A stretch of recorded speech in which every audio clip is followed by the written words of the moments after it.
আলু ভাজা এখানে সবাই দেখছো হয়ে গেছে, করে ফেলেছি। ও সবটা খাবে না, যতটা খাবে খাবে, বাদ বাকিটা আমরা খেয়ে নেবো।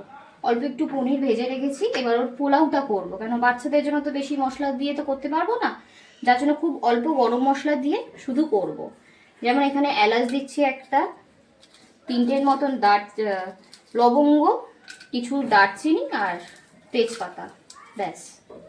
একটু এটা ভাজা ভাজা হলে, আর সব থেকে আগে বলা হয়নি আমার, আমি এটার মধ্যে একটু বাটার দিয়েছি। আমার মেয়েকে আমি বাটার দিয়েই পোলাওটা করে দিই অল্প পরিমাণে, বেশি দিই না, কেন এখনো তো বড় হয়নি খুব একটা আমাদের মতন যে বেশি ঘি ঠি দিয়ে বা তেল দিয়ে খাবে, যার জন্য ওটাতে একটু বাটার দিই। এই যে রইলো চাল,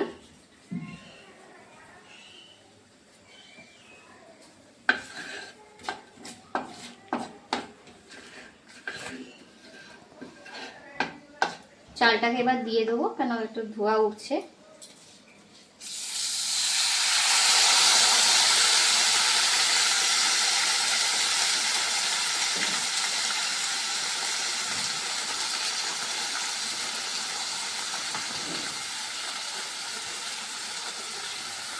চালটাকে একটু ভাজা ভাজা করবো, বেশি জোরে করে গ্যাসটা করবো না, হালকা একটু স্লো টু মিডিয়াম করে করবো। কেন জলটা দিয়ে যেহেতু আমি একটু ভিজিয়ে রাখি, ধুই, তারপরে যেহেতু বাচ্চা, ওকে একবার না ধুয়ে দিই না চালটা, চালের মধ্যে একটু জল থাকে, একটু শুকিয়ে গেলেই এর মধ্যে শুধু নুন আর সামান্য একটু হলুদ দেবো, যেন আমার মেয়ে বাসন্তী পোলাওটা খেতে ভালোবাসে, একটু হলুদ রং হলে ও খাবে ভালো। আর যেহেতু আজকে আরও পোলাওটা করা হয়, কেন আজকে আমাদের নিরামিষ, আজকে যেহেতু শনিবার আমরা নিরামিষ খাই, তাই মেয়েকেও আজকের দিনটাতে একটু পোলাও বা রাইস এসব করে দিলেও খুব মজা করে খায়। জলটা দেখছো শুকিয়েই গেছে, এবার একটু এর মধ্যে আমি নুন দেব,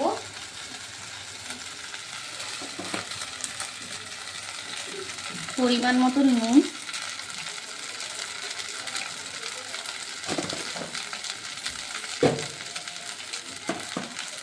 হলুদ,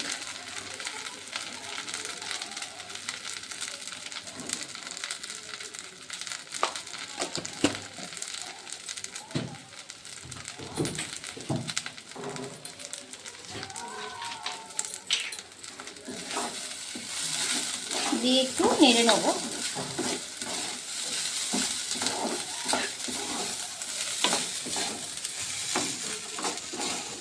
দেখছো খুব সুন্দর ঝরঝরা ভাবে কিন্তু চালটা ভাজা হয়ে গেছে। এবার এর মধ্যে অ্যাড করে দেবো জল। আমি মেখে ফিল্টারের জলটাই দিই, কলের কোনো জল দিই না, যার জন্য বোতল দিয়ে ঢেলে দিচ্ছি। পরিমাণ মতন জল দিয়ে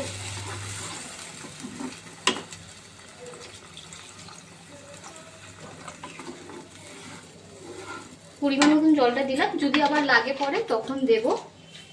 এবার এর মধ্যে একটু চিনি দিয়ে দেবো, যাতে একটু মিষ্টি মিষ্টি হয়।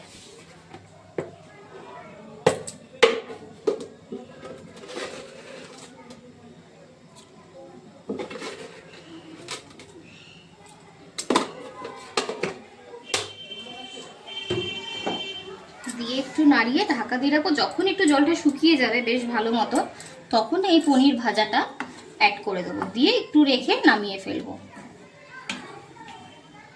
পোলাওটা করতে খুব একটা বেশি সময় লাগে না, খুব তাড়াতাড়ি অল্প সময়ের মধ্যে তৈরি হয়ে যায়। আর একদম কম মশলা আর গরম মশলা কম দিয়ে করা হয়েছে, এটা বাচ্চাদের জন্য, শুধু বাচ্চাদের জন্য এটা ঠিক আছে। চলে এসছি আবার, এবার দেখি যে কত দূর হলো। ঢেকে তো দিয়ে চলে গেছিলাম, হয়ে গেছে, পুরো ঝরঝরা হয়েছে দেখুন। এবারে এই সময় আমি এই পনিরগুলো অ্যাড করে দিচ্ছি।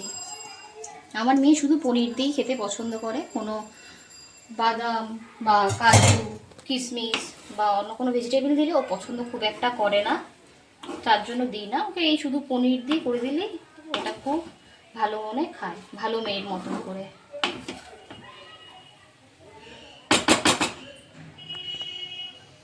চলো এবার ওকে খাওয়াতে বসি, আবার দেখা হচ্ছে পরে।